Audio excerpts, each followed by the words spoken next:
Shannon Miles, the suspect, the man accused of murdering Darren Goforth, accused of capital murder, which he faces the death penalty. When he walked in, it was extremely quiet. Several dozen sheriff's deputies inside that courtroom watching all of this unfold. It is time for the silent majority in this country to support law enforcement. There are a few bad apples in every profession.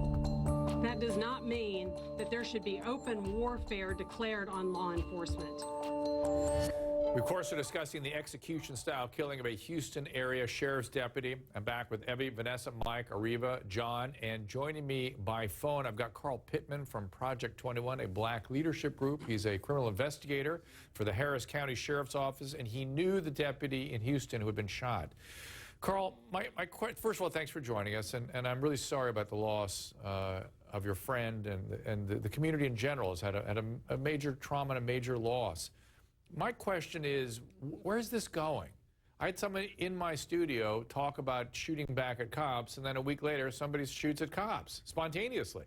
Where's this headed? Well, you know, if you look at the overall what has happened in the country over the last year and a half or 2 years in some of these major events, we have seen even the leadership in this country, the political leadership, has literally approved of bad behavior, whether it's been in the Mike Brown incident and obviously latest there in Baltimore.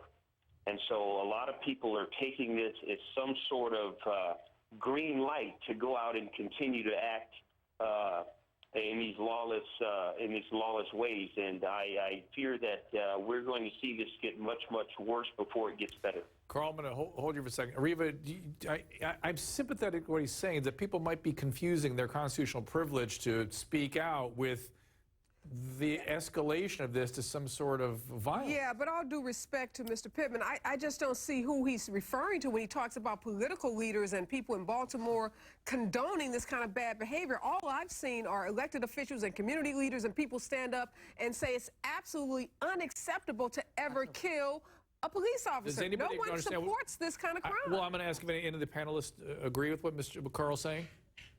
I do empathize with what he's saying. I do think that there are small groups. What is he saying? But who's he talking about? But I think he's talking about, well, I'm not going to speak. Well, you know what? Take New York City. Take New York City Police Department. New York, a lot of the police officers in New York City are very upset with Mayor de Blasio. In fact, there was a circumstance when Mayor de Blasio was walking by and they all turned their back on him. They feel, I think it should be twofold. We should support, obviously, Black Lives Matter, like bar none, but you have to support police officers. And just even talking to the officers that I know, I'm just speaking from, speaking to the officers that I know and being tight with the law enforcement community, morale is at the bottom. And they're less reluctant to pull their weapon out. They're less reluctant to do something about an incident. More reluctant. Well, you're less reluctant to do anything. Excuse me, more reluctant. Yeah. Because if I make the wrong decision, that's the thing when you're a cop. You got to make a decision with a minimum amount of information within seconds, and you better hope you make the right decision. But God forbid you make the wrong decision, or even a semi-lukewarm decision, you're done. You're going to be crucified. And that's the thing. It's a scary thing to go out there to try to do your job and be afraid someone's going to sue you, someone's going to call you a racist, someone's going to call you these things. I'm not saying that there aren't bad apples. There are, but the majority of cops, they're good people. I got to tell you guys, this kind of same kind of scrutiny has been going on, John, in medicine for a long time. I really feel like it's the same thing happened to your guys' profession that's happened to mine 30 years ago, which is they're crawling into every crevice and holding us accountable for everything. And it's trying to be a pretty good thing in the long run. Yeah, but here's the problem. And I'm going to say what Mr. Pittman can because he's active duty law enforcement. Barack Obama, Eric Holder, Bill de Blasio, Rahm Emanuel, and the list goes on, horribly race-baited and incited this violence against cops. They sent 40, hold on. They sent 40 FBI agents to Ferguson for the murder of Mike Brown. The DOJ cleared Darren Wilson. They sent DOJ and FBI agents to every shooting where a white police officer shoots a black male, but when a cop is killed, they're nowhere to be seen and nowhere to be heard. Okay, I want to get I want to hear from my audience. They're ready to be heard. Go ahead. I think we live in a society that likes to focus on the negative. So when something bad happens and it's a black person, it's going to be like, Black Lives Matter is corrupt. And the same thing with cops. Like whenever there was a shooting, it's like, oh, all cops are bad. All cops are not bad. I mean, I grew up in an abusive home, and a cop is the reason why I got out. He's the reason why I was able to get emancipated from my home. So good. Yeah. Yeah. So, but Mike, I think she's getting something you and I were talking about a lot today, which is the silliness of media, what catches attention. Right, and there's no one to blame. She said that, you know, the negative aspects become intriguing. Well, we as citizens are force-fed the negative stories by media. By us. I mean, we're not trying to force you, we're trying to analyze it, trying to look at it. And in fairness, if you're in the business of getting ratings, no one is going to tune into a TV show that says, News at 11, cop is a good family man and goes to Little League. You know, Carl, it's just not. What do we do? Do you have any solutions, Carl? Well, the first thing we need to do is quit this rhetoric that one life is more important than another. That's not what that is.